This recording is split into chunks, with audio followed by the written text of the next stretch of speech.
Bonjour à toutes et à tous et bienvenue pour cette nouvelle immersion dans les récits extraordinaires et souvent tragiques de l'histoire.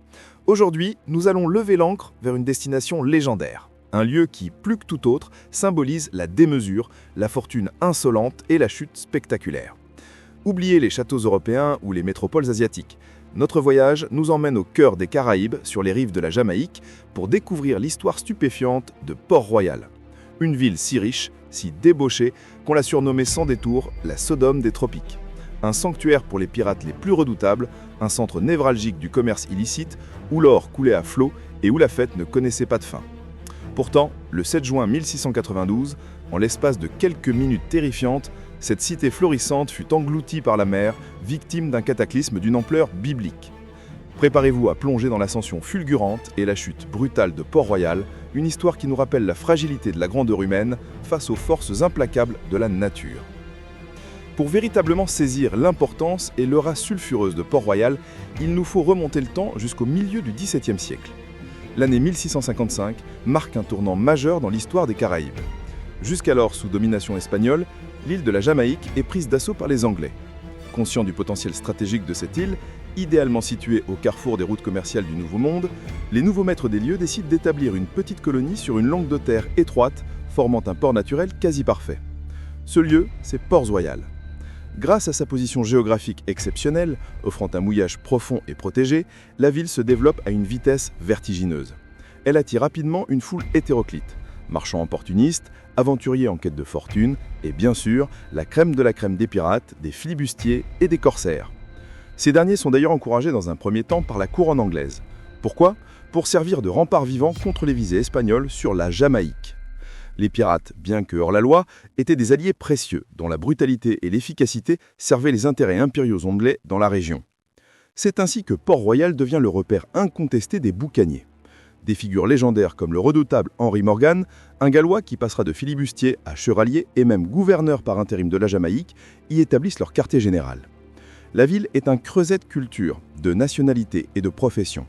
On y parle toutes les langues d'Europe et d'Afrique, on y troque des marchandises venues des 4 coins du monde.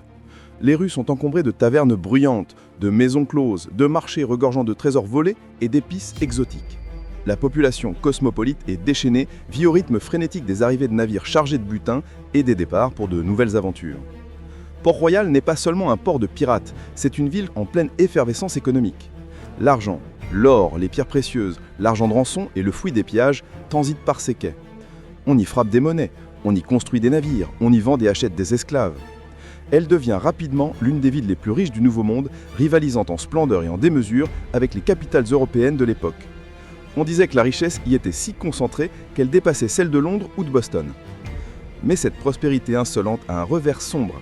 La ville est également réputée pour sa débauche, son immoralité et sa corruption endémique. Les jeux d'argent, l'alcool à flot, la prostitution et toutes sortes de vices y sont monnaie courante. Les ecclésiastiques de l'époque, scandalisés, la qualifient sans embâche de la ville la plus pervertie de la terre, la comparant aux cités bibliques de Sodome et Gomorrhe. Des missionnaires et des religieux envoient des rapports accablants à Londres, dénonçant une corruption des mœurs sans précédent où le péché semble régner en maître, défiant toute notion de moralité chrétienne. Cette atmosphère de licence totale, où chaque homme et femme pouvaient vivre sans contrainte, attire certes, mais choque aussi les consciences de l'époque. On y boit, on y jure, on y triche, on se bat. La vie y est courte mais intense, et la recherche du plaisir immédiat prime sur toute autre considération. Alors que les richesses s'accumulent et que la débauche atteint son paroxysme, une menace invisible mais latente pèse sur Port-Royal. Construite sur une fine bande de sable et de corail, la ville est intrinsèquement vulnérable aux caprices de la nature. Ses fondations sont précaires, et la sagesse populaire de l'époque prévient déjà que l'orgueil de la ville pourrait bien la mener à sa perte. Et le jugement arriva. Le 7 juin 1692, peu avant midi, alors que la ville est en pleine effervescence commerciale et que l'activité bat son plein, un séisme d'une magnitude estimée à 7,5 sur l'échelle de Richter frappe Port-Royal avec une violence inouïe. Les secousses sont d'une force inimaginable, d'une durée d'environ 3 minutes, mais chaque seconde est un siècle de destruction. Le sol constitué de sable saturé d'eau commence à se liquéfier, un phénomène géologique dévastateur où les sédiments perdent leur cohésion et se comportent comme un liquide visqueux. Les bâtiments même les plus solides s'effondrent comme des châteaux de cartes. Les rues se fissurent, s'ouvrent, engloutant des hommes et des femmes entiers. La terre tremble, gémit, puis s'ouvre, engloutissant des quartiers entiers dans les profondeurs océaniques. En l'espace de ces quelques minutes apocalyptiques, les 2 tiers de la ville, ses richesses, ses maisons, ses églises et ses tavernes, sont engloutis par la mer. Les témoignages de survivants sont terrifiants. Des navires arrachés de leurs amarres sont projetés par-dessus les maisons. Des hommes et des femmes sont emportés par des vagues gigantesques, certains tentant désespérément de s'accrocher à des débris flottants, d'autres disparaissant à jamais dans les abysses. Un tsunami déclenché par le séisme déferle sur la côte, achevant de dévaster ce qui restait de la cité, emportant les survivants et achevant la destruction des structures encore debout. Le bilan est effroyable. On estime qu'environ 2000 personnes périssent immédiatement dans le chaos et la violence du séisme. Mais la catastrophe ne s'arrête pas là. Dans les jours et les semaines qui suivent, des milliers d'autres personnes, près de 3000, succombent à leurs blessures, aux épidémies de fièvre et de choléra qui se déclenchent dans les camps de fortune des survivants, à la famine et aux pillages qui s'ensuivent. Les corps flottent dans l'eau, rendant l'air irrespirable. L'eau potable est contaminée. Le spectacle est dantesque, une véritable vision de l'apocalypse. Après la catastrophe, Port-Royal n'est plus que l'ombre d'elle-même. Les survivants, sous le choc, tentent désespérément de reconstruire la ville sur ses ruines instables. Mais leurs efforts sont vains. De nouveaux incendies, des ouragans dévastateurs et des épidémies récurrentes frappent sans cesse la zone, comme si une malédiction s'était abattue sur ce lieu maudit. Les colons, et même une partie des survivants, y voient un signe clair de la colère divine. Pour beaucoup, le séisme n'était pas un simple phénomène naturel, mais un châtiment envoyé par Dieu pour punir la démesure, la débauche et les péchés innombrables de ses habitants. C'était la justice divine qui s'abattait sur la Sodome des Caraïbes. Face à cette série noire et à l'instabilité du site, le centre économique de la Jamaïque se déplace inévitablement. Kingston, la ville voisine, située sur la terre ferme, devient la nouvelle capitale et le principal port de l'île. Port-Royal, autrefois le joyau scintillant des Caraïbes, l'épicentre du commerce et de la piraterie, sombre progressivement dans l'oubli. Elle ne sera plus qu'un petit village de pêcheurs, un témoignage silencieux d'une gloire passée, mais jamais complètement oubliée. Sa grandeur s'était dissoute dans les flots et sa légende s'était inscrite dans le sable et la boue. Aujourd'hui, Port-Royal est bien plus qu'un simple souvenir ou un village endormi. C'est un site archéologique d'une importance capitale, un trésor sous-marin qui continue de fasciner chercheurs et explorateurs. Les vestiges engloutis de la ville, remarquablement conservés par l'eau et le sable, offrent un aperçu unique et inestimable de la vie coloniale au XVIIe siècle. Des fouilles sous-marines menées par des équipes internationales ont permis de mettre au jour des artefacts incroyablement intacts. Montres de poche arrêtées au moment précis du séisme, ustensiles de cuisine, poteries, armes, pièces de monnaie et même des fondations de bâtiments. Chaque objet a raconté une part de cette vie trépidante, fauchée en plein apogée.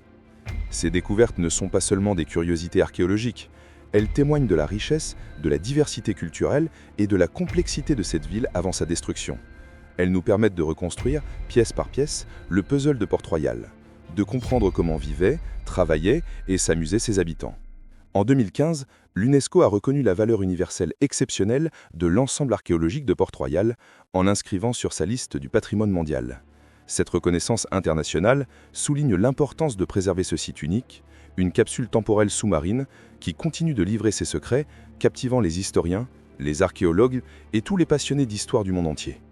La ville engloutie est devenue un musée à ciel ouvert, ou plutôt à fond de mer, où le passé ressurgit des profondeurs.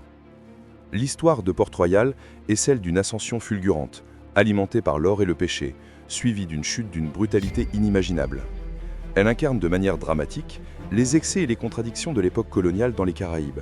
Une prospérité bâtie sur le commerce certes, mais aussi sur la piraterie et l'exploitation. Une époque où l'audace côtoyait la cruauté.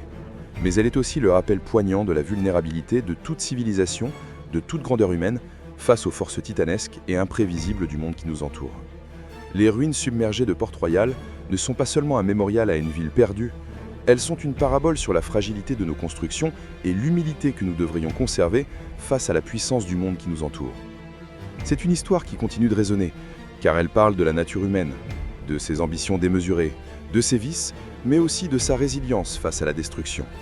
Port-Royal nous rappelle que même les empires les plus puissants, les villes les plus riches, peuvent être réduits en poussière, ou en l'occurrence, en sable et en corail, en un clin d'œil. C'est un conte d'orgueil et de châtiment, mais aussi de survie et de mémoire, gravé à jamais dans les profondeurs bleues des Caraïbes. Quel aspect de l'histoire de Port-Royal vous a le plus frappé ? La démesure de sa richesse et de sa débauche, la violence soudaine de sa chute, ou la fascinante résurrection archéologique de ses ruines sous-marines ? N'hésitez pas à partager vos pensées et vos impressions dans la section des commentaires ci-dessous. Votre point de vue est précieux pour nous. Si cette exploration de la légendaire cité de Port-Royal vous a captivé, n'oubliez pas de cliquer sur le bouton « J'aime » pour nous faire part de votre appréciation. Partagez cette vidéo avec tous ceux que l'histoire, le mystère et les légendes des Caraïbes passionnent. Et surtout, abonnez-vous à notre chaîne pour ne manquer aucune de nos futures explorations des récits les plus extraordinaires et souvent oubliés de l'histoire. Votre soutien est la boussole qui nous guide dans nos recherches et nos productions. Merci infiniment de votre fidélité et à très bientôt pour une nouvelle aventure historique.